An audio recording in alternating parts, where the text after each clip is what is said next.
It's the week in board games. I forgot that I didn't do this edition. Hi everybody, welcome to Tubbs Plays Games. My name is Tubbs and I play games. I like games and so I talk about games. This is the week in board games. That's my weekly recap of everything that I played over the past week. It will also feature the announcement of our ultimate game of the week at the end of the video, so make sure you stay tuned for that. If you are watching this on TikTok, YouTube, or Instagram, please go to the other two. I am Tubbs Plays Games on all three. If you can give this video a like, leave a comment, subscribe if you haven't already. That would make my heart so happy. Also, I play games on Board Game Arena. If you do as well, I'm J.R.R. Tubbs. Let us face off. So, let's get into the games we played this week. Lots of goodies. My son is on a new custody schedule, so there was no Monday night game. He's spending a week at his mom's house and then a week at our house. So Monday night games will be every other week now. Unless my wife plays a Monday night game with us. You never know. But there was no Monday night game this week, so we moved right to Thursday Crew. Thursday Crew is when my board game group gets together on Thursdays. Sometimes Thursday Crew happens on other days. It's crazy. We started the night off with Far Away from Pandasaurus Games, which is just this little tableau builder with kind of an interesting scoring mechanism. I like this game a whole lot. I've played it a whole bunch of times, and I am terrible at it. But you know what? You play it a bunch of times, you get the reps in, and that's how you learn. So.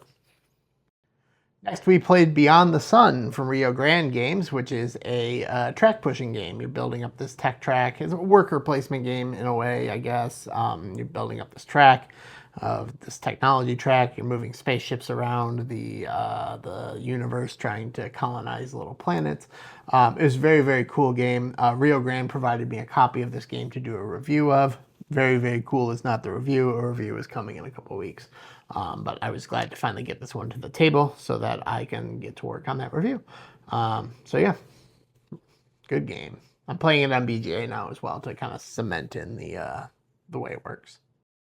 Next, we played Gazebo, which is from the good Dr. Reiner Knizia and published by Bitewing Games. Gazebo is a tile laying game where you're trying to match different colors, kind of like a dominoes game.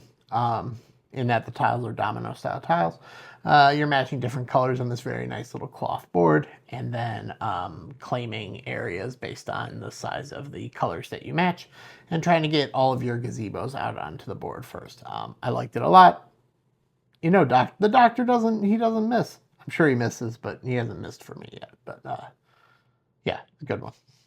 Then we finished up the night with some 2-on-1 Crokinole. I was on the 2 team. We lost pretty badly.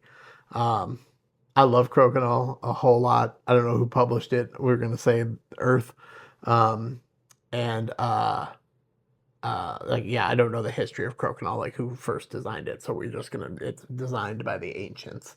But I love it a whole lot. I'm just, like most things, very bad at it.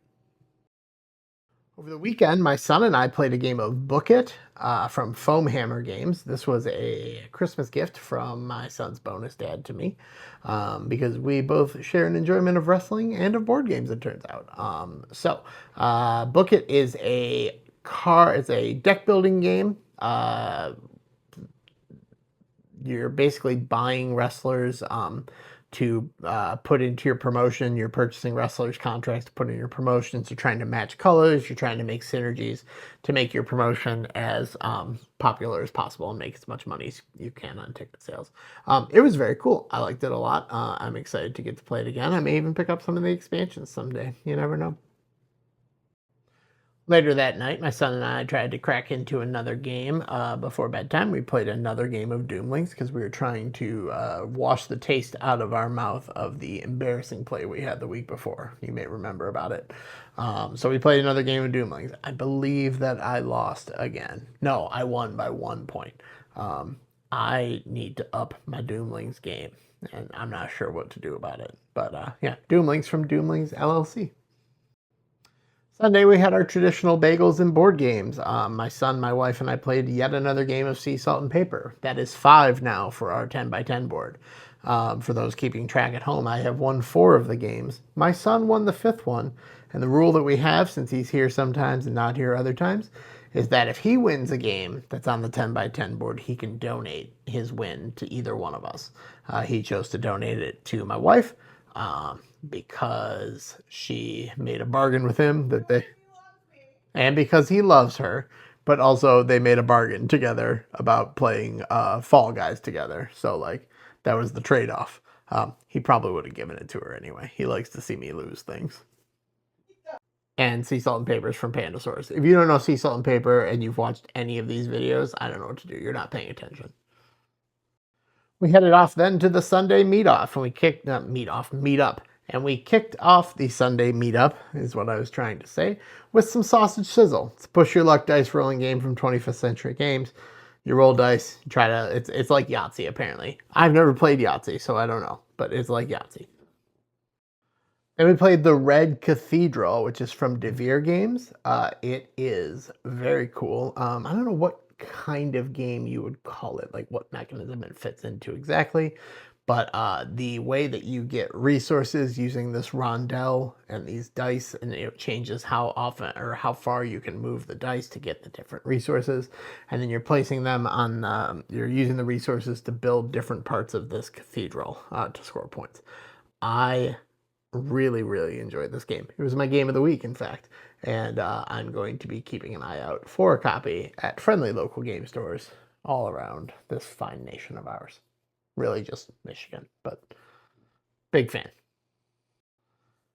We played Cryptid, which is who publishes Cryptid? We played Cryptid, which comes from Osprey Games. I don't know why I'm pretending like I didn't go look that up. We played Cryptid. It's from Osprey Games. It's a deduction game. Everybody at the table gets one clue as to where the cryptid lives on this map. And then we ask each other questions to see if we can determine where the cryptid lives before the other scientists. It is a very good game. And you've heard me say this a bunch of times now. I'm very bad at it. And then we ended the day with Rhymes with Duck, which is I'm blocking my word. Excuse me. We ended the day with Rhymes with Duck, which I didn't think I should let my son play when I heard the name of it, but it's not. It's just a clever name. You are trying to you make words that rhyme with a word flipped over from a card. One player who has the duck in front of them is Chuck, and you want to try to rhyme with Chuck if you can. It's extra points to rhyme with Chuck. Or you want to try to rhyme with someone else at the table. If you don't rhyme with anyone, you get a letter, and if you spell out quack, you're out of the game, and you lose. Hearing the description of it, I did not think it would be much of it. I thought it would just be a silly little party game, but like we had an excellent time with it. I am looking forward to playing it again. Rhymes with Duck, who knew? And that is all the games we played this week. I have not tallied the Ultimate Game of the Week votes yet. So what's going to happen, because I'm lazy, is I'm going to go upstairs to my office and tally them, and I'm going to finish this video from up there. So if you check this out, 1, 2, 3. And now we're here in the office. So, Ultimate Game of the Week, I'm going to be super quick. Ultimate Game of the Week is a hashtag I run on Instagram. People in the community nominate their favorite game they played that week. And then at the end of, or the first day of the week, we vote. And Ultimate Game of the Week is crowned. This week's winner is Wondrous Creatures from do.u.even.game. Congratulations. And that's all the games. See you.